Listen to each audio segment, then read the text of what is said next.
अक्लमंद इंसान कौन है? अक्लमंद इंसान वो है जो मौत को कसरत से याद करे। अक्लमंद इंसान वो है, होशियार इंसान वो है जो यहाँ रह के वहाँ की तैयारी करे। इंशाअल्लाह हाथ उठा के वादा करोगे, इंशाअल्लाह हम लोग अमल करेंगे अल्हम्दुलिल्लाह। अरे बोलो भाई, क्या खिलाता है? भात और कुछ नहीं खिलाता है। इमाम साहब जुमे के दिन बयान कर रहे थे कि लोगों, अल्लाह वो है जो सबको खिलाता है। एक नौजवान खड़ा हुआ, बोला कि शेख साहब आपने बोल छेन कि अल्लाह सबको खिलाता है। ठीक है, आपकी बात सही है, अल्लाह सबको खिलाता है। अगर हम ना खाएं तो अल्लाह कैसे खिलाएगा? बोले काहे न खाओगे तुम?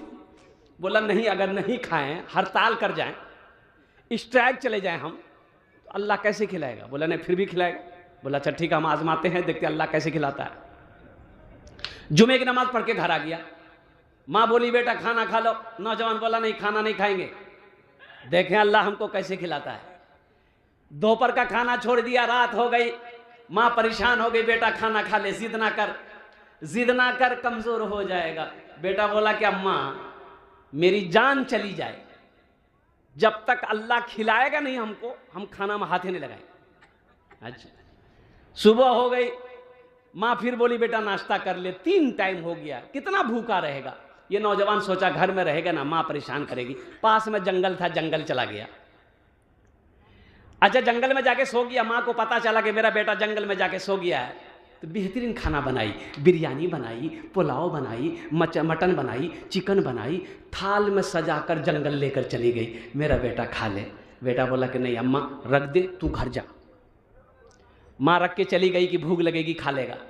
ये नौजवान सोचा खाने के पास सोएंगे ना, रहेंगे ना, तो खाने को जी चाहेगा। खाना जंगल के इस कोने में छोड़ के जंगल के उस कोने में जाकर सो गया। अच्छा, कुछ डाकू लोग डाका डालने के लिए, मशवरा करने के लिए उसी जंगल में आते थे। अब 10, 15, 20 डाकू घुसा जंगल में, देखा बेहतरीन खाना है। एक डाकू खाना लगा तो डाकू का सरदार बोला कि नहीं, इस खाने में हाथ मत लगाओ, हो ना हो किसी की साजिश है इसमें हम लोगों को मारने की, इस खाने में हो ना हो जहर होगा, ढूंढो जंगल में कोई होगा। लोग फैल गए तो देखा कि वो तो सोया हुआ है। पकड़ा, कॉलर घसेट के लेके आया। डाकुओं का सरदार पूछा ये खाना किसका है? बोला मेरा है। बोला खाया काहे नहीं? बोला नहीं खाएंगे। बोलो हम तो पहले ही जानते थे कुछ गड़बड़ है इसमें, इस खाने में कुछ गड़बड़ है, हमको पहले ही शक था। खाता है कि नहीं खाता है? वो नौजवान बोला हम नहीं खाएंगे। बोला अच्छा नहीं खाएगा। डाकू का सरदार अपने एक चेले को बोला कि इसको 50 जूता मारो, सिर्फ 20 माथा में मारो। अभी 25 जूता लगा था, हाथ जोड़ के खड़ा हो गया, बोला मत मारिए, आप मार नहीं खाएंगे, हम खाना खाएंगे। बोला खाना खाओ। खाना खाया, दौड़ा मस्जिद के तरफ, इमाम साहब के पास। बोला इमाम साहब आप तो सही बोले कि अल्लाह सबको खिलाता है, लेकिन आप ये नहीं बोले कि जो नहीं खाता अल्लाह उसको जूता मार मार के खिलाता है। अब बात समझ में आ गई। वो अल्लाह जिसने पैदा किया, वो अल्लाह जो सबका पालनहार है, वो अल्लाह जिसके कब्ज़े कुदरत में सारी कायनात है, वो अल्लाह जिसने हम सबको पैदा किया, वो अल्लाह जो इज्जत की लिबास पहनाया, वो अल्लाह जब भूख लगती मेरा रब मुझे खाना खिलाता है, वो अल्लाह जब मुझे प्यास लगती मेरा अल्लाह मुझे पानी पिलाता है, वो अल्लाह। और कुर्बान जाओ, प्यारी बीवी दी, प्यारे बच्चे दिए, माँ बाप जैसी अजीम दौलत दी। मेरे बच्चों नौजवानों, आपने क्या समझा? देखिए दुनिया में कोई भी आदमी बगैर मकसद का कोई काम करता है? जल्दी बोलिए भाई। अब यही ले लीजिए, मैं आपको यही मिसाल दे रहा हूं। एक बात याद रखिए, ये जलसे वालों ने पिंडाल सजाया, भाई पिंडाल है ना, पिंडाल काहे लगाया? ताकि लोग नीचे बैठेंगे, ओस ना गिरे, शबनम ना गिरे, बारिश के कतरे ना गिरे, उससे लोग महफूज रहेंगे। ये मकसद है जलसे वाले का।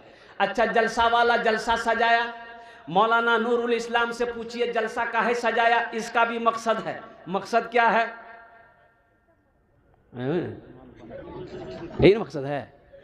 अच्छा, आप कहाँ आए जलसा में? आपका भी मकसद है कि हम दीन की बात सुनेंगे, यही ना मकसद है? अच्छा, ये माइक वाला देखिए ऑपरेटर, इससे पूछिए ये कहाँ आया, इसका भी मकसद है या?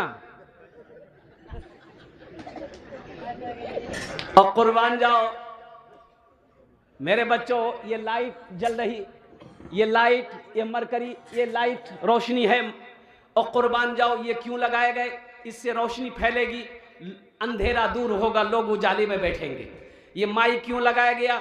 इसका भी मकसद है कि उलमा मुकर्रिर शोरा बोलेंगे, दूर दूर तक आवाज जाएगी। दुनिया में बगैर मकसद का कोई काम करता हो तो मुझे बता दो, कसम खुदा की अपनी गर्दन में कटवा दो। मां बच्चे को उसी वक्त दूध पिलाती है जब तक बच्चा रोएगा नहीं। बच्चा झूलना में झूल रहा है, मां आएगी, देखिए मुन्ना, मां चली जाएगी, मां काम में चली जाएगी ना, मुन्ना खेल रहा है मेरा, मुन्ना खेल रहा है, मुन्ना खेल रहा है, कुर्बान जाओ मां काम करती जा रही है। घंटा हो जाएगा, 2 घंटा हो जाएगा, जब तक बच्चा रोएगा नहीं मां नहीं समझेगी कि बच्चे को दूध पिलाना है। और जैसे ही बच्चा रोया और कुर्बान जाओ मां तड़प उठी, दौड़ कर आई, सीने से लगाई, मां को एहसास हो गया 1 घंटा पहले मैंने दूध पिलाया है, मेरे बच्चे को भूख लगी है, सीने से लगाएगी, दूध पिलाती। ए बाबू बैठो ना, ऐसा लगता भी छठे आसमान से अभी उतरा है, बैठो में। तो आपने क्या समझा? आपको जो अल्लाह ने पैदा किया है बेकार पैदा किया? अरे बोलो भाई, ये मोबाइल कहाँ खड़ा है? बैठो ना। मकसद है अल्लाह का, क्या मकसद है? अल्लाह का कुरान से पूछो, अल्लाह के कुरान तू बता, अल्लाह ने हम सबको पैदा क्यों किया? अल्लाह का कुरान जवाब देगा, वमा खलक़तुल जिन्न वल इंसा इल्ला लियअबुदून। मेरा अल्लाह कहता है मैंने जिन्नात को, इंसान को सिर्फ अपनी इबादत के लिए पैदा किया। किसके लिए पैदा किया? अरे बोलो भाई, इबादत के लिए पैदा किया है कि खाली भुट्टा लगाने के लिए पैदा किया है? इबादत के लिए पैदा किया है। और इबादत क्या है? कुरान पढ़ना इबादत है। और इबादत क्या है? नमाज पढ़ना इबादत है। इबादत क्या है?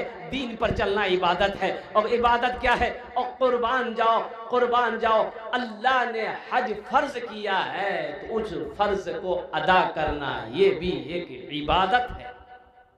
अल्लाह के अहकाम को मानना इबादत है। अल्लाह के फरमान, अल्लाह के रसूल जनाब मोहम्मद रसूलुल्लाह सल्लल्लाहु अलैहि वसल्लम की इताअत करना इबादत। तो हम इबादत कहां तक कर पा रहे हैं इसको भी समझना होगा। सबसे अफजल इबादत क्या है? सबसे अफजल इबादत है नमाज। क्या है भाई? जल्दी बोलो भाई। अरे बोलो भाई ना, क्या है? बोलो। नमाज। जलसे में गया एक जगह तो जमात खड़ी थी पिंडाल में, तो मैंने ड्राइवर से कहा गाड़ी रोको, नमाज पढ़ लें। ड्राइवर ने गाड़ी रोकी, नमाज पढ़े। नमाज पढ़कर जब हम अपनी गाड़ी के पास आए तो 4-5 नौजवान इकट्ठे गुफ्तगू कर रहे थे आपस में। तो जब हमको देखा तो वो सारे लोग मेरे पास आए, सलाम किया, मुसाफा किया। तो हमने कहा कि बाबू खैरियत? बोला कि अल्हम्दुलिल्लाह हजरत खैरियत है। हमने कहा कि नमाज पढ़े? बोला कि नमाज नहीं पढ़े।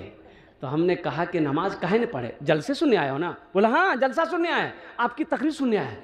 हमने कहा कि नमाज फिर काहे नहीं पढ़े? तो उसमें से एक लड़का बोला कि हजरत मजबूरी है। हमने कहा कि या अल्लाह, सुनते थे कि मजबूरी औरत को होती है, तुमको कब से होने लगा? बोला कि नहीं, तो दरअसल बात ये है कि ना पानी नहीं लिए। ये कोई मजबूरी है? कोई मजबूरी नहीं। अरे पानी नहीं, मिट्टी नहीं है। मिट्टी है कि नहीं भाई? ढेला है कि नहीं है? पत्थर है कि नहीं है? कागज है कि नहीं है? कपड़ा है कि नहीं है?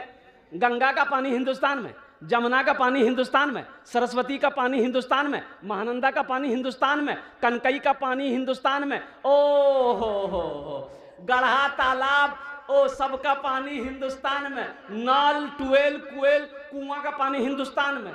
इसको पानी नहीं मिल रहा, आई बोलता मस्जिद टूटने नहीं देंगे। जिसको पानी नहीं मिल रहा पेशाब करने का, मेरे बच्चों बहाना ना बना, बहाना, अरे बोलो बहाना ना बनाओ। देखो यहां बहाना कर लोगे, वहां बहाना चलेगा। अरे बोलो चलेगा बाबू, बालों को बचवे एकदम बेटा, नहीं बदमाशी नहीं।